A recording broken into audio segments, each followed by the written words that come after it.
joining us. I'm Jo Nutkins and I'm here to talk to you about puppy socialisation, positive socialisation, especially at a time where you might not be able to do the kind of socialising that you were expecting to do with your puppy or your future puppy.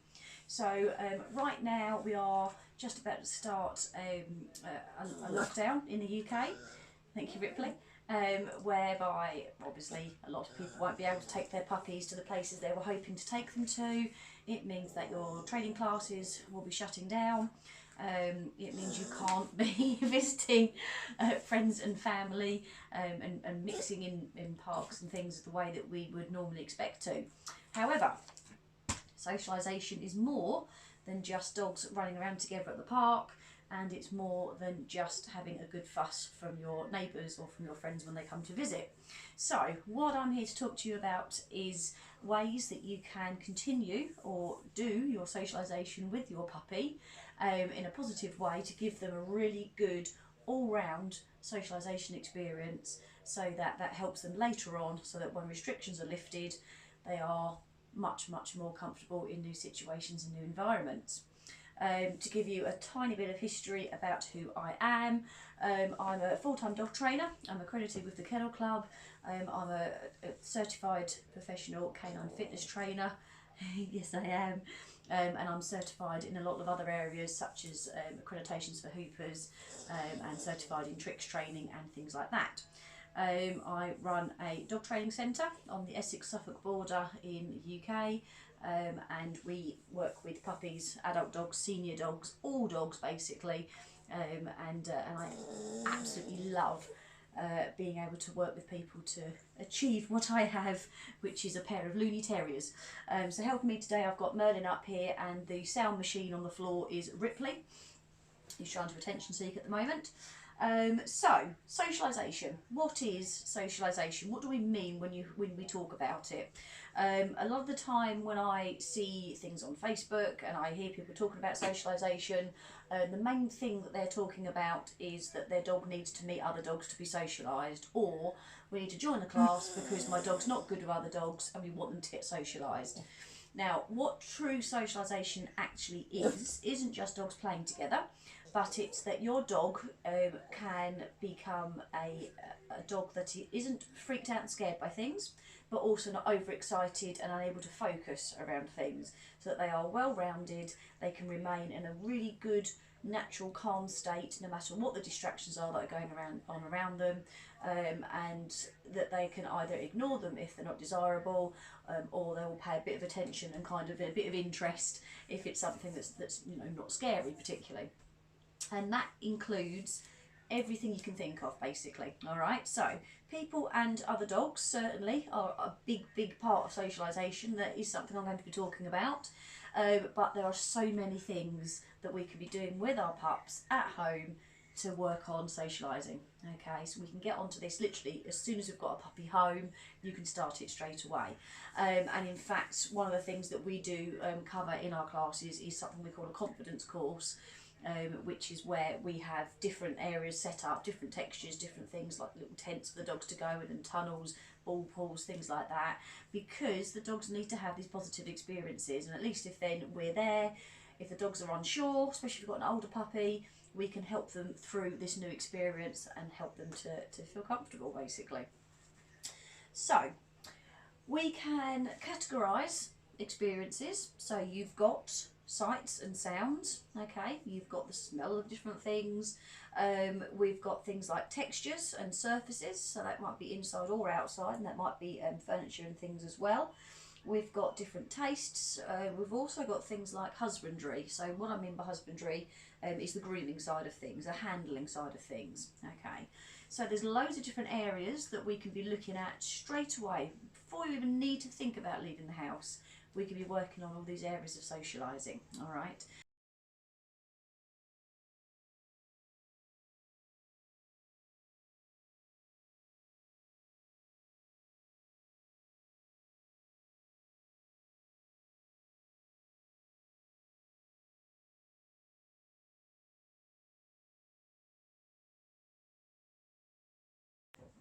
So, where can we get started then?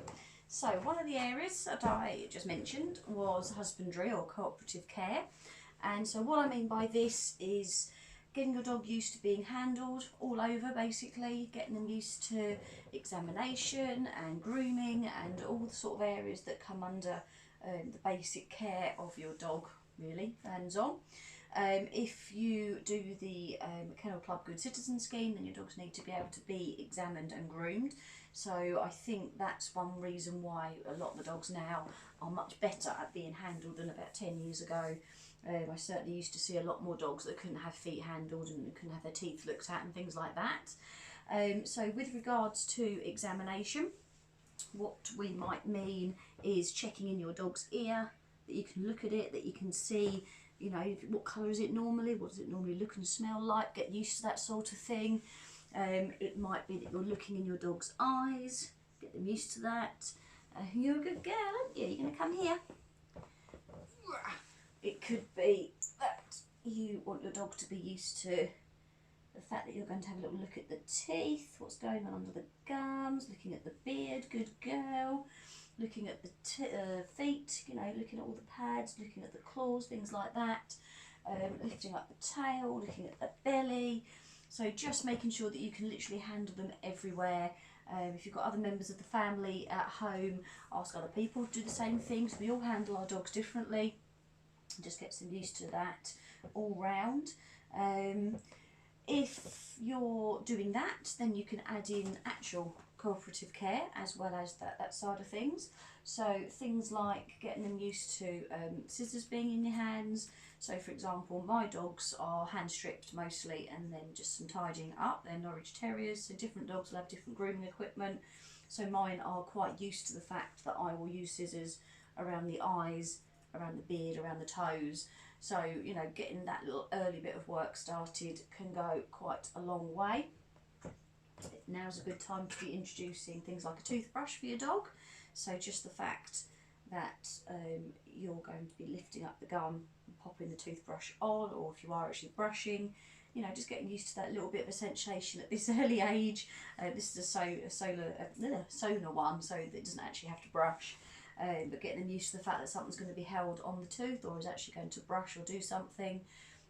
Great time to practice with it now. Literally, you could just go on the tooth for a second and then reward them, praise them, gradually build it up, and they'll just get used to it really quickly. Nail clipping, you know, this is a really, really good time to be doing your dog's, alright, doing your dog's nails. We're not going to the grooming table yet. Their nails when they're young are so easy to clip, so easy to do stuff with. So now's a great time to, even if you're just holding your dog's dog's paw and clipping, get them used to the fact that, you know, there's a little bit of tension on the paw, and then have a go at clipping. They're going to clip really easily right now, and it helps your dog just get used to the fact that it's not going to be weird. It's actually quite a nice experience because they get your attention and they might get a reward for having it done. But yeah, now's a great time to be introducing things like this to them, and just you know, one claw might be all you do, but it's a start and it will certainly help. Grooming, so I mentioned before that mine are Norwich Terriers. Mine are hand stripped predominantly, but they have other tools for other parts of the body. So just, you know, the fact that you can give them a little brush in different places. Some dogs might have longer hair here under the ears, so that's a good place to get them used to being groomed. It might be the feathering around the back legs or around the tail area. It might be that their beard needs to be groomed quite regularly, which certainly my dogs' ones do. Just getting used to it, you know, while they're really young, the puppy fur's still there, they're going to have a lot less knots than when they're adults. And so if they can get used to being groomed properly, and you're actually getting through the different layers of coat, not just the very top, then actually you can make things a lot less uncomfortable for them. So yeah, so the husbandry side of things is all of those. You then have texture, so different textures.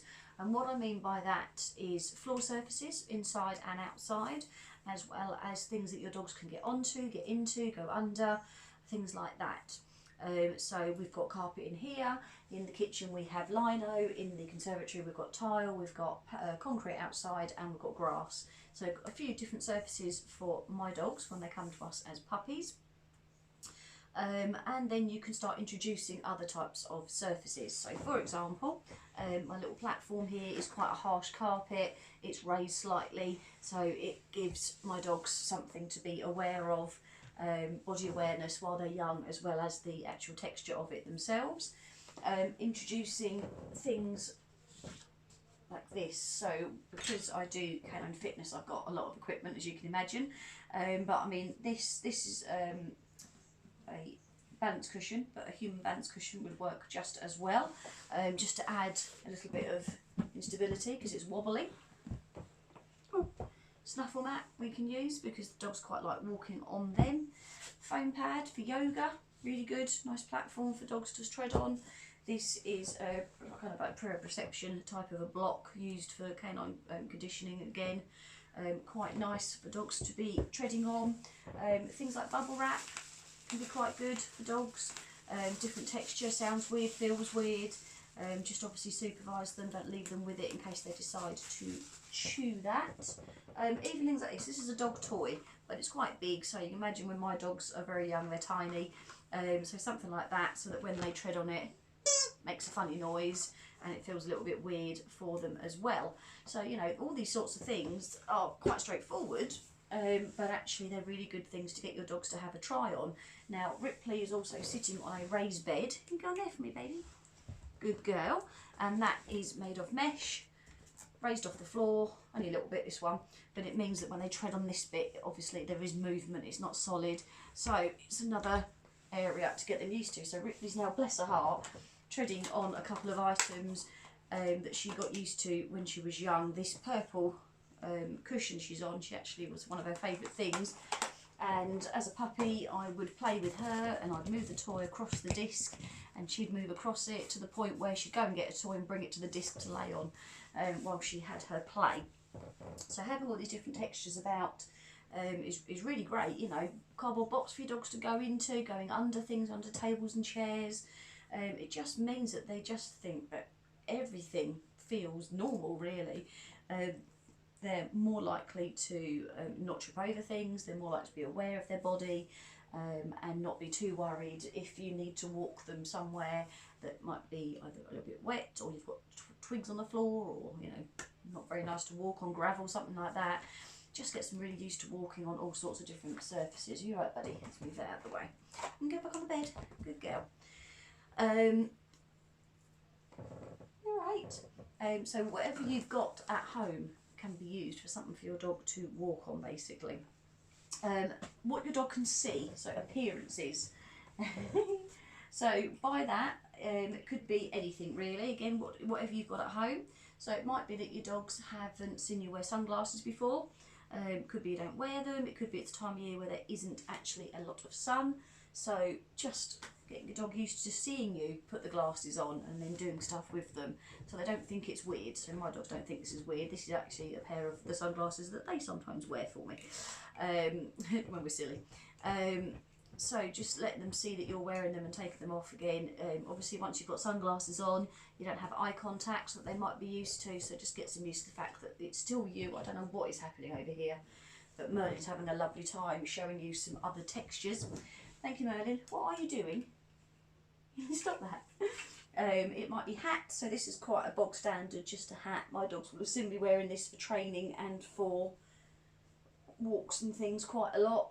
But it could be bike helmet, could be a sombrero, you know, all sorts of different things. Depends on what you've got at home, really. This is what I've got. Getting used to the fact that you might have something else on your head. It could be something like an umbrella. I'm not going to put this umbrella up, but just to give you the idea. So, oops, sorry, sweetie. So again, Ripley isn't bothered. She's not overly excited by it, but she's also not running away from it. Just getting them used to it. So you can put it up outside, whether it's raining or not, really. Just while your dog's doing bits and pieces, get them used to it, and then it doesn't freak them out. It could be you're wearing a high-vis vest. It could be you're wearing flip-flops, because they make quite a lot of noise. To get your dog used to you wearing them, little by little. But yeah, different things that you might be wearing, just to get them used to hoodies being up, that sort of thing. It's just another area that you can be working on straight away. You don't have to do anything or go anywhere to do this. It might be that you're doing sounds. So sound wise, you've got your obvious sounds, which will be things like household sounds, so Hoover going. Could be that you take your dog near the washing machine when it's on its final spin, to have a game of tuggy or something, so get used to hearing things. You've then got your made up sounds, so you've got sound CDs and you've got apps that you can put on your phone with all sorts of different sounds. So it might be fireworks and thunder, it could be the sound of children playing or crying, it could be traffic sounds, you know, anything that you can't, you know, you're probably not going to have actually accessible to your dog at the moment. Try playing those sorts of sounds. Play them, not overly loud, but loud enough that, you know, you can all hear while you're doing stuff with your dog.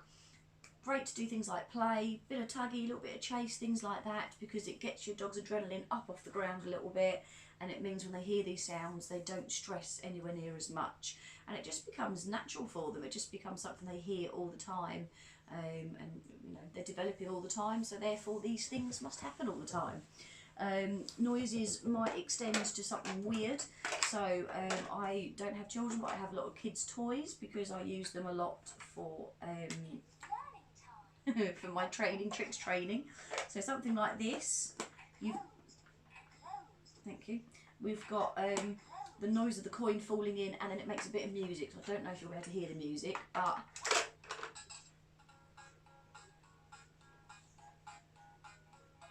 so a little bit of music there, just something different that they might not normally hear. Again, just to get them used to all sorts of different noises and sounds and things like that.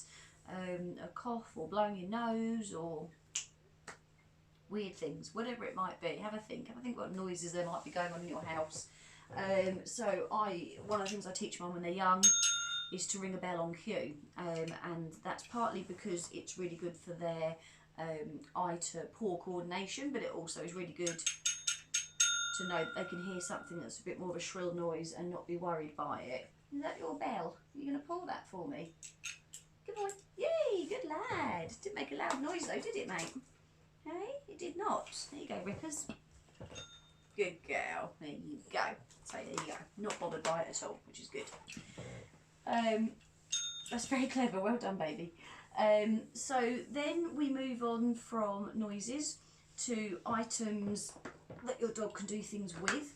So interactive toys. Okay. So you've probably heard of interactive toys. Kong is the most popular sounding one, which are different sizes of, it's like a nice rubbery toy that you can fill with your dog's food or with treats, and they get the item out. And then treat balls also are quite good. You can then go a step bigger, and things like the Nina Otterson or the Trixie style toys, well, you built the mess, Merlin, are really cool, because your dog is then working on moving something around, so what they're treading on is moving. You've got different textures, you've got the noise of this moving around as well, but actually, I know it's exciting, but it's a lot of fun for your dogs to be working with, and you can work on it with them as well. So just to give you an idea of what this looks like, hang on, I haven't done it yet. Right, Merlin, you can have that one. Go around behind me. I'll go up there then. Go on then, have. Not you, you spanner. Right, Ripley's going to jump on there. There you go, Merlin. Snuffle mat that I mentioned. Snuffle mat I mentioned earlier. Nothing bothers you. You can put treats inside it for your dogs to get their noses right in there. Come there. So I'll put that there. So as you can see, Merlin is on the moving mat. He doesn't care. He's got his nose in there, being quite busy. And Ripley's making a lovely mess of things over there. So I'll let them carry on what they're doing. So even the things that your dogs can play with can be really, really handy at getting them used to things moving under their feet, not being sturdy, making a noise, things like that. So, you know, this is a bigger toy. You can hear the noise it makes, bits moving everywhere.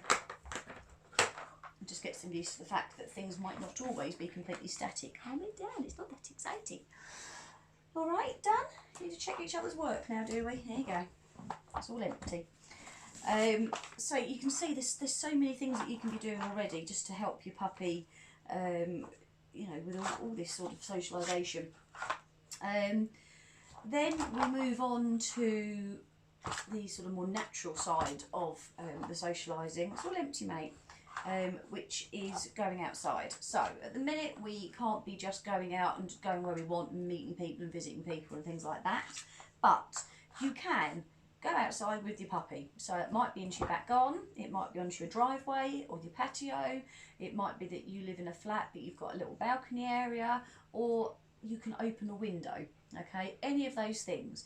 You can hold your puppy. If it's a big breed, then you might not have a very large window to do that in before they're too big, but you can hold your puppy up. You can let them experience you know, rain and wind and the sun being up and nighttime. Okay, so all those sorts of things. You can let them experience the sound of traffic going past, or it might be that you've got noisy neighbours, so let them outside to hear the noise while they're having a game. It could be that there's children next door playing football, so get them used to hearing the sound of the football and perhaps the ball hitting the fence, things like that. Birds flying overhead, you know, it just depends. We've got chickens in our garden, so anyone living around us, their puppy will be very socialised to the sound of a cockerel going off and of hens laying eggs. They're quite noisy. So, you know, take them outside, let them hear some sounds. We now can only have one form of exercise per day. So if you have got a puppy and you're getting to the point at some point where you're going to need to be taking them out for a walk, which will probably be your one lot of exercise. Well, now, even when they're tiny, you can still carry them, you can still take them up the road and back. Let them see people on the other side of the street. Let them see people walking dogs on the other side of the street, or a dog in a garden, or a dog at a window somewhere. Yeah, hearing things, hearing the, you know, the noises of people and dogs. So that in 3 months' time, or 3 weeks' time, or whenever it might be, when your dog does get to go out properly, they don't think, well, what is all this weird stuff going on here? I've never heard that, and I've never seen this. Actually, they've heard and seen so much, okay, from your arms. It might be from the car, yeah? So you might want to take them to a park, but actually the park is quite a bit of a walk. Put them in the car, drive them to the park. They're then having a car ride somewhere positive, not just to the vets. And then they get to have a nice experience at the park for a few minutes, walking around, sniffing things, whatever it might be, being carried if need be, and then back in the car and come home. All really, really positive. Whole thing could take 10 minutes tops if need be. You're not doing anything you shouldn't be doing, and your puppy is getting lots and lots of positive experiences. Yeah?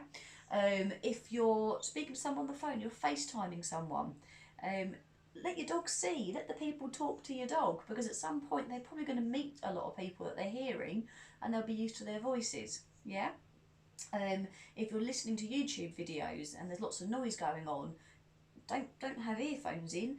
Let your dogs hear that. Let them get used to the different noises in the background and things like that. Okay, so there's so many ways that you can help your dog with the socialisation side of things. They don't need to be around people and dogs to be well socialised. You can do it so easily.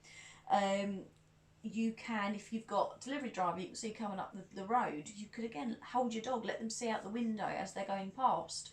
You know, they might well wave, they might say hello through the window. They haven't got to come close, but your dog is getting that little bit of interaction then from different people.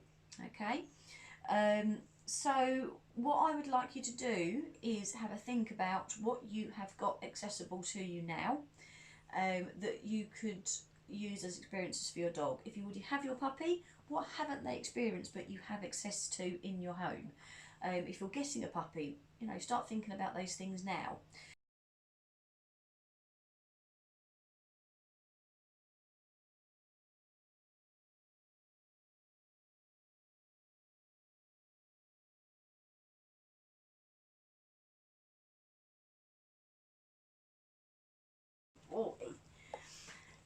So I've got a puppy socialisation checklist that I will make readily available to you, so you can download it. And information will be in the YouTube link that you've got. Feel free to download it, use it, amend it, add to it, however you see fit, just to help you get as much as you can from your puppies now. It doesn't matter how young or old your puppy is, there's always time to get that socialisation in. You are welcome to contact me. So again, I'm Jo. I run dog training for Essex and Suffolk on the Essex and Suffolk border, and you can contact me via Facebook. So I've got loads of Facebook pages and groups that you can contact me on, and you can also go to the website at www.dogtrainingessex-suffolk.co.uk, and I'm always happy to answer questions about puppy socialisation what you could be doing, you know, is there anything else you can think of? Whatever the question might be, do feel free to ask away, and I'm always happy to help. So enjoy the time that you've got with your dogs. Use this time, use it wisely to enjoy your dogs, as well as put in place lots of socialisation skills for your dogs.